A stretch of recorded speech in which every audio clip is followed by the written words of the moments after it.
Hi guys! For today's video, magluluto naman tayo ng ating pananghalian. At ito yung ni-request ng kids na lulutuin ngayong araw na to, ang higado or igado. So meron ako ditong pork kidney, syempre lilinisin natin maigi at tatanggalin natin yung mga parts na nakapalibot dito sa kidney. Pagkatapos, slice ko lang to sa gitna kasi syempre para pag niluto natin, mas madaling lumambot. Huhugasan lang natin maigi kasi medyo may ano to, 'di ba? May ibang amoy. So kailangan talaga hugas na maigi. So pagkatapos nito, guys, ang gagawin natin dito, pakukuluan ko to ng mga 3 minutes. So anyway, lalagyan natin ng bay leaf, tapos lagyan na rin natin ng ginger, then lalagyan natin ng black pepper and salt para may lasa na. Tapos yun nga, pakukuluan natin ng mga 3 minutes. Habang niluluto natin yung ating pork kidney, so dito na tayo sa pork liver, hiwain na natin yung ating liver. Syempre yung hiwa nitong ating pork liver, gagawin din nating pa-strip. Pagkatapos, hiwain na rin natin tong meat. No, bali ito guys, yung yung tenderloin. Tama ba yun ba yung lomo, no? Kasi ito yung pinaka parang mas malambot na part ng pork meat, no? So tama ba ako doon? So anyway, nahiwa na natin parehas yung ating liver and then yung ating pork. Ang gagawin naman natin dito ngayon, i-marinate naman natin to. At ang lalagay natin dito, syempre lalagyan natin ng soy sauce. Tapos, lagyan natin ng garlic. And then, pagkatapos, lalagyan ko na rin ng konting kalamansi. At pagkatapos, lagyan natin ng black pepper. And then, lalagyan ko rin ng laurel. So, yun lang naman yung ilalagay natin pang marinate. Tinagdagan ko lang ng konting soy sauce. Bali, ganito rin yung gagawin natin sa hiniwa nating liver. Lalagyan natin ng kalamansi. Lagyan ng garlic. And then, lalagyan ng soy sauce, tsaka ng black pepper, at tsaka ng laurel. Same lang din. Same procedure lang din. Tapos, i-marinate natin to. So, mas maganda to kung overnight talaga. Siyempre, para mas manuot yung lasa. Okay na to, bali, gagawin natin dito, tatakpan ko lang kasi lalagay natin sa rep, tapos magdamag nating hayaang nakababad lang. So, pagkatapos nun, eto na tayo, mag-start na tayo maghiwa ng ating gulay. Bali, ang gulay ko dito guys, yung carrots at saka yung patatas. Yung iba talaga hindi naglalagay ng patatas, ng carrots, or yung iba naman carrots lang yung inilalagay. Depende kasi sa sa nagluluto. Ang pagkakalam ko nito yung higador is galing to sa sa Ilocos region, no. So pagkatapos niyan guys, nagkamali nga ako ng hiwa dito sa sa patatas, parang naging itsurang french fries. So anyway, eto rin syempre nilagyan ko rin ng bell pepper. So pagkatapos, eto na pala yung pork kidney ko. Syempre ang gagawin nating slice dito sa kidney is pa-strip din para uniform lahat yung ating lulutuin. So anyway, eto na yung aking mga hiniwa. Meron akong ginger, onion, and garlic. Hiniwa natin yan ng pino. Tapos meron tayo ditong green peas, pwede rin yung gisantes. Tapos meron tayo ditong, eto na yung kidney na hiniwa natin kanina. Tapos merong kalamansi. And then, nandito yung ating annatto oil para mas tumingkad yung kulay ng lulutuin natin. Tapos, ito na yung na-marinate natin na pork meat at saka yung pork liver. At pagkatapos, ito na yung mga na-slice natin na gulay na ilalagay natin. Siyempre, nandito na yung potato. Tapos, yung bell pepper and then yung carrots.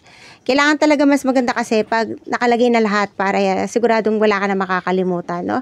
So, anyway, ang una ko kasing ginagawa pag ganito, piniprito ko muna yung patatas. Kasi mas maganda pag napiprito yung patatas, hindi siya madaling madurog at the same time, hindi madaling mapanis yung ulam na lulutuin mo na may kasamang patatas. Medyo naging maliit nga lang yung pagkaka-slice ko dito sa patatas, no? Parang naging itsurang french fries. So anyway, okay na rin yan, no?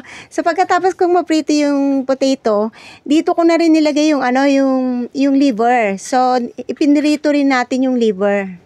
Kaya ako naman pinrito para parang ang tingin ko kasi para nalilesen yung langsa nung liver pag piniprito. So anyway, after that, set aside na. Ito na, magsisimula na tayo. So ang gagawin ko na guys, naglagay lang ako ng mantika, pinainit natin, and then nilagay ko na yung marinated pork natin.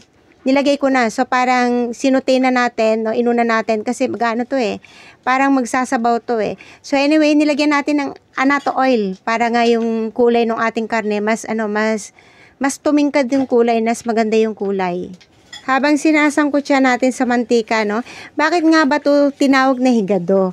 Kasi yung higado is a Spanish word na yung ibig sabihin is liver. So kaya nga talaga yung higado, talagang meron siyang liver. Hindi siya pwedeng magiging higado kung niluto mo siya na walang atay, no? Kasi yung ibig sabihin ng higado or igado is a liver.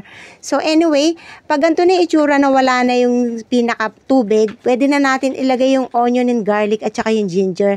Dito lang tayo mag-i-start na parang iginigisa mo siya dito sa mga nilagay natin na sibuyas, bawang at saka yung luya. Paano ba malalamang ready na nagisa mo na maigi? Ito isa sa palatandaang naigisa mo na maigi. Pag naaamon mo na yung garlic, yung onion at saka yung ginger, ibig sabihin yan, okay na, no? Nagisa na siya ng maayos. And then, eto na, idadagdag na natin yung liver. Lalagay ko na yung liver, tapos suti-suti lang, halo-halo lang. Sa amin naman, ang tawag naman sa gisa or saute is sangkutsa. So anyway, nilagay ko na rin tong pork kidney, tapos sangkutsa lang natin yan ng konti. Pagkatapos, ilalagay ko na rin tong carrots. Tapos, sunod-sunod na rin yan, guys. So, ilalagay na rin natin yung yung fried potato, tapos haluin lang natin. Kung mapapansin nyo, medyo dry, no? Hindi kasi po talaga ako marami maglagay ng ng mantika. Pag nagigisa ako, halos konti lang. Pero syempre, sabi sa inyo, it depends on you guys. Kasi syempre, kayo yung magluluto. Kasi ako ganito lang po talaga ako pag nagluluto. Halos konti lang po yung mantika na ginagamit ko. Lalagay ko na rin yung yung bell pepper, tapos yung green peas, eto na nilagay ko na rin. Pagtingin ko nga hindi ko pala na-videohan. Pagtingin ko, nakalagay na yung yung green peas. Siguro nakalimutan kong i-play yung video. So anyway, pagkatapos niyan, haluin lang natin maigi.